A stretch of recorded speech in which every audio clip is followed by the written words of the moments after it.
Hey YouTube, today I want to show you how to draw on images or doodle on images such as these pictures. Doodle on images like that, draw on them. All you're going to need is a cell phone and an app. If you do like this video, make sure to like it, subscribe if you aren't already so you can see other videos like these ones in the future. Let's get started. All right, so the first thing we want to do is download an app on our phone, iPad, tablet, whatever you have. There's so many apps. There's Adobe Illustrator, there's Adobe Photoshop, Sketch, those are okay. There's Artflow, Infinite Painter is my favorite. That's the one I choose to use. It looks like this, Infinite Painter. You do need to pay for it in the App Store, but it is a great alternative to Procreate if you're familiar with that. If you do have Procreate, you can follow along with that one too.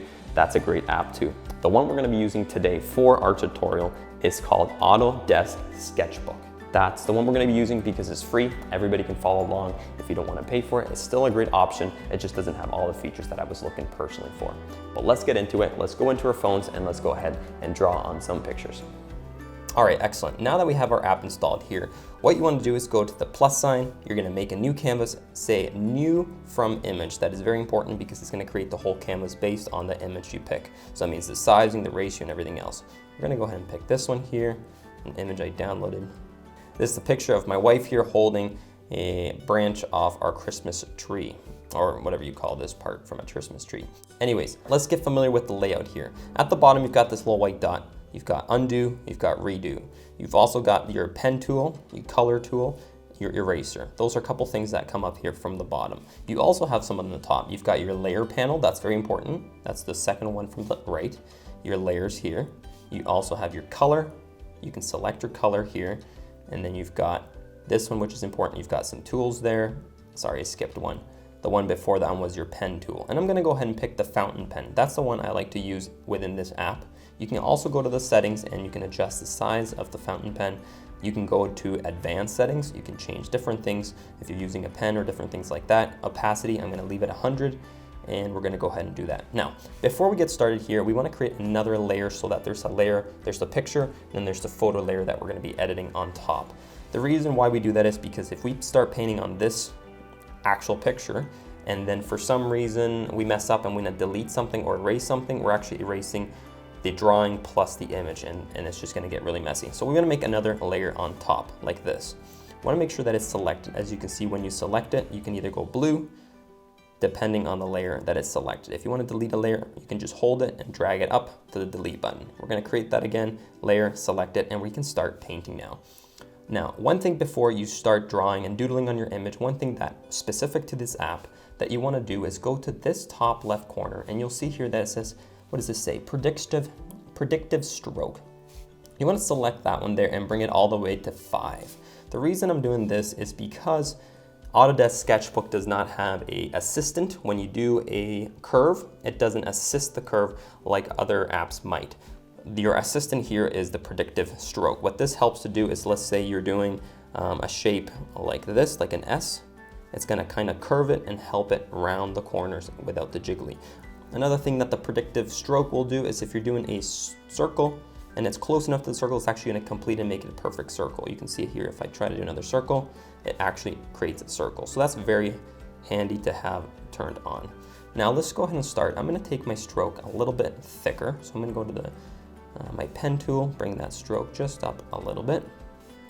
And I think I'm gonna do like a little bit of a swerve throughout the hand, almost like a ribbon kind of wrapping around my hand or my wife's hand. So I'm gonna go ahead and start from the bottom, something like this. Now you'll notice here that I'm not actually creating a full line all the way through, though I could. The reason I'm doing this in different sections is if I make a mistake, I can easily go ahead and undo a certain portion of this ribbon. So I like that, that looks great. Let's go ahead and continue that. All right, now if we don't like that, we can undo easily. As you can see, we haven't lost our previous one, so let's continue that into the pine there. And then let's finish it off here like that. All right, that looks pretty good. I like that. Now, as you can see now, obviously there's some things going in front of the hands. This one's going in front of the hand and that one's coming behind and then in front, and you get the idea. Now what we want to do is erase it.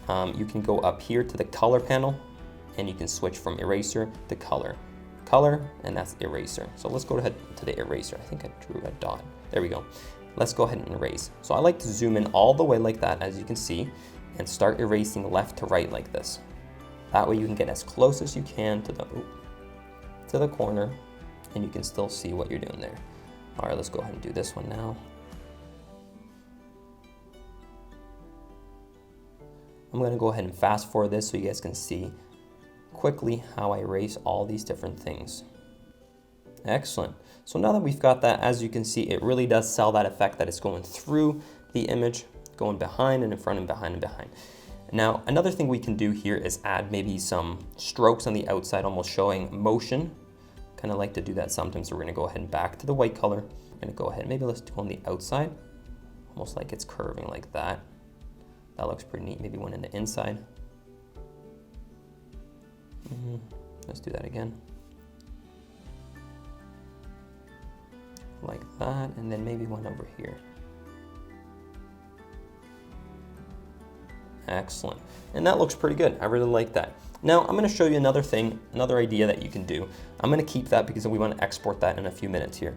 I want to go ahead and create a new layer, and I'm going to go ahead and hide this one by using the little eye icon, and then go ahead and tap on that one so that it's blue, so that you know you're editing that top layer. What I want to show you here is another idea that you can do with your pen. All right, like I was saying here, we can create the circles and it'll complete it for you. So we're gonna do like almost rings that go around the hand. So let's go ahead and do circle number 1. And in the same way that we did the other one, what you wanna do is erase each and every one from the inside. So let's go do it now.